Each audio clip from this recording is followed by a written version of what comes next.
नमस्कार दोस्तों, मैं रमेश कुमार। आज मैं आपको बादलों के गरजने का जो कॉन्सेप्ट है ना वो सिखा रहा हूँ बड़ा देसी तरीके से। मज़ा आ जाएगा आपको। देखिए, आपको पता है कि मैं इसको स्वेटर के माध्यम से बादलों को समझाऊंगा। जो स्वेटर सर्दियों में आप पहनते हो ना, या कंघे को सिर में घुमाते हो तो बालों पर जो उसमें पकड़ता है। आप सर्दियों के दिनों में जब स्वेटर उतारते हैं उसमें चट चट की आवाज़ दिखाई देती है, चिंगारियाँ सी भी दिखाई देती हैं। यानी इसका मतलब स्वेटर पर एक आवेश आ गया, यानी चार्ज आ गया। अब वो जो चार्ज होता है वो स्वेटर के ऊपर फिक्स रहता है। बात समझ में आ गई। अब वो चार्ज उतर के इधर उधर नहीं जाता है, वो स्वेटर के साथ रहता है। अब आप ये देखिए कि अब आपके दिमाग में ये भी आ सकता है, तो जो ये बिजली है, स्वेटर वाला जो चार्ज है, क्या ये हमारे जो लाइट जो घरों में चलती है, ये जो आवेश होता है, बल्ब जलते हैं, क्या ये एक ही है? नहीं, वो अलग है। यानी वो आवेश तो तार के अंदर गति करने वाला आवेश होता है, उसके साथ इस आवेश को अलग करके देखना है आपको। ये आवेश स्थिर आवेश कहलाता है। क्यों? क्योंकि ये जैसे स्वेटर के ऊपर या जैसे कंघा है, इसके ऊपर एक जगह पर फिक्स रहता है ये। जैसे अब ये जैसे बादल हैं दो, इन बादलों के ऊपर मान लो एक के ऊपर तो धनात्मक आवेश है, एक पर ऋणात्मक आवेश है, यानी इसको नेगेटिव चार्ज भी और एक को पॉजिटिव चार्ज कहेंगे।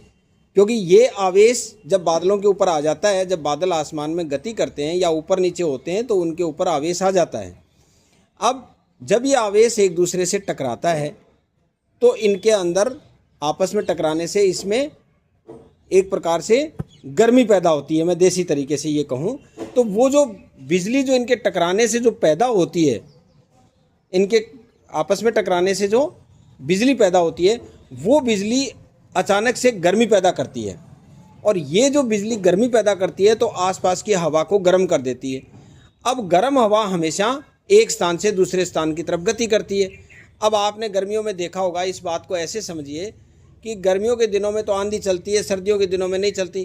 क्यों नहीं चलती? क्योंकि गर्मी के दिनों में हवा फैलती है, वो गर्म होकर के गति करती है। लेकिन सर्दियों में हवा फैलती नहीं है, इसलिए वो गति नहीं करती, इसलिए आंधी नहीं आती।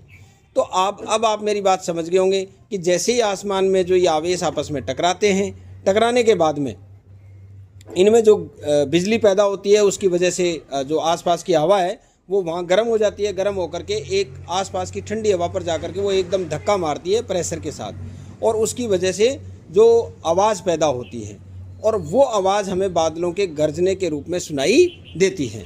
तो अब आप समझ गए होंगे किस प्रकार से जो है वो बिजली के चमकने से ये हमारे को बादलों के गरजने की आवाज़ सुनाई देती है। जय हिंद, जय भारत।